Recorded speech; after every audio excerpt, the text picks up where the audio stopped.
Ayun, mga kababayan, Luzon, Visayas, and Republic of Mindanao, Province of China ni Digong ang Davao. Ngayon po mga kababayan, sumagot na po at nagpa-press conference po ang di umano na controversial Vice President sa Pilipinas. Akala ko naman, 'di ba, nakapag-antay ako ng napakatagal ng halos ilang minuto na press conference di umano. Ending nung lumabas si Lustay. Halos 2 minuto lang nagsalita, tapos na. Ang bukod tanging sinabi niya sa press conference, God save the Philippines. Putragis na yan. Inagbunyi at nagparting ang buong Pilipinas nung nalaman nilang na-impeach ka eh. Tapos sasabihin mo, God save the Philippines. Paano mo nasabing God save the Philippines? Samantalang sa administrasyon ni Pangulong Bongbong Marcos ngayon, di ba? Wala namang sinasabing pinatay. Wala namang sinasabing 30,000 ka namatay. Samantalang sa panahon na nanungkulan ang ama mo na si Digong, 3 to 6 months, 5,000 kaagad ang namatay. Di ba? Ending, 5,000 ang namatay na addict, drug pusher, pero ni isang drug lord. Walang namatay sa Metro Manila. Merong drug lord na namatay, si Paruhinog. Pero ang tanong, bakit si Paruhinog ba ang supplier ng shabu sa Luzon?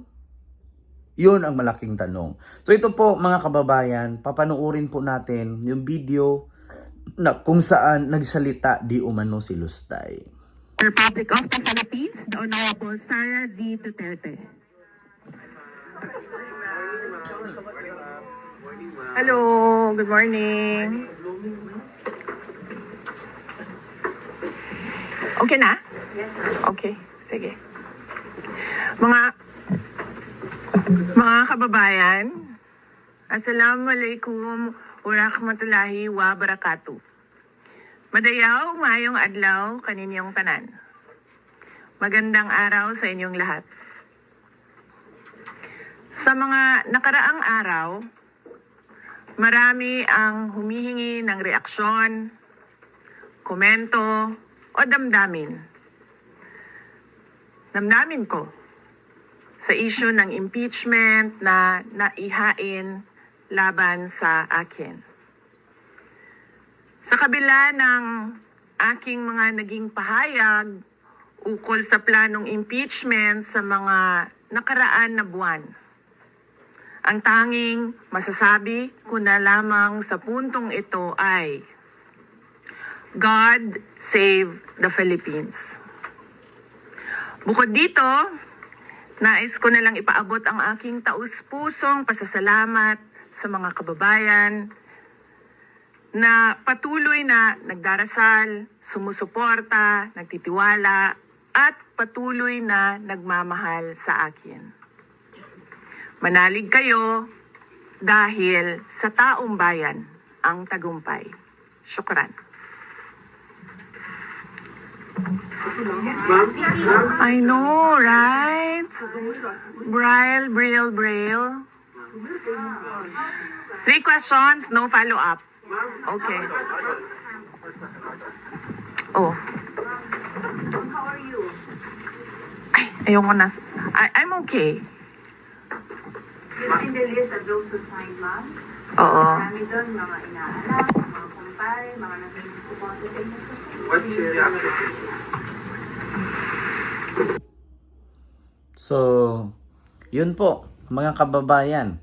Yung press conference na napakahaba, yung press conference na pinapaantay ang lahat ng media, ending 1-2 minuto lang ang pagsasalita, tapos na. Tapos ng mga media nagtatanong, nag-ano ng question sa kanya, hindi sinasagot.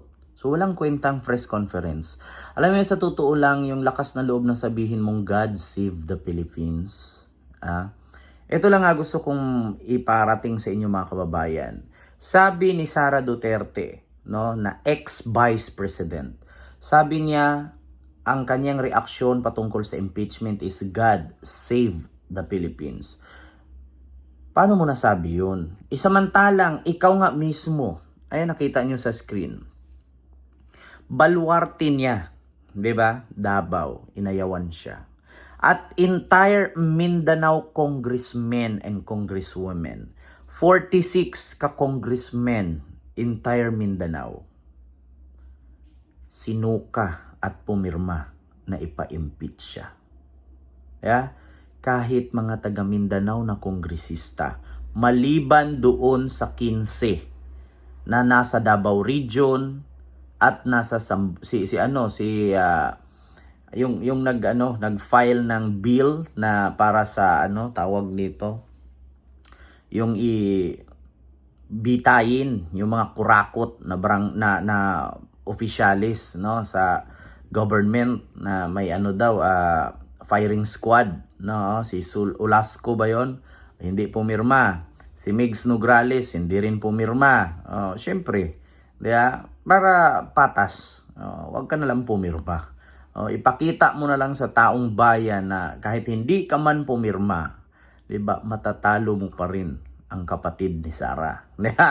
So yun na, biruin nyo, kahit mga taga Mindanao sinuka na mga Duterte, almost 46 ka mga congressmen and congresswoman, sinuka na siya. 'Di ba? Ito pa, sawa na sa mga Duterte ang mga taga Mindanao. Sign to impeach VP Sara Duterte. Ayan, tignan nyo po yung 8 ka-congressman. Sa mismong lugar nila yan. 8 ka-kongresista pumirma. So, paano mo masabi ngayon na God save the Philippines? Kung mismong baluarte mo, Davao, sinuka ka ng 8 congressman at congresswoman. Di ba? At mismong Mindanao na pareho mong Bisaya, diba? Sinuka ka ng 46 ka mga congressman and congresswoman. So sa madaling salita, ayaw na ng tao sa'yo. Diba? Biruin nyo, 215 congressman sa loob ng 300 plus. Siguro kung may matira man 100 ka-congressman, majority 200 plus, inayawan ka. Tapos sasabihin mo, God save the Philippines. Mas kinakatakutan pa nga yung administrasyong Duterte kaysa administrasyong Marcos eh. Ngayon sa administrasyong Marcos, malaya kang makapaghayag. Sa administrasyong Marcos, malaya kang makapagsalita. Biruin mo kung sa sinabi ni Sara Duterte na God save the Philippines. God save the Philippines.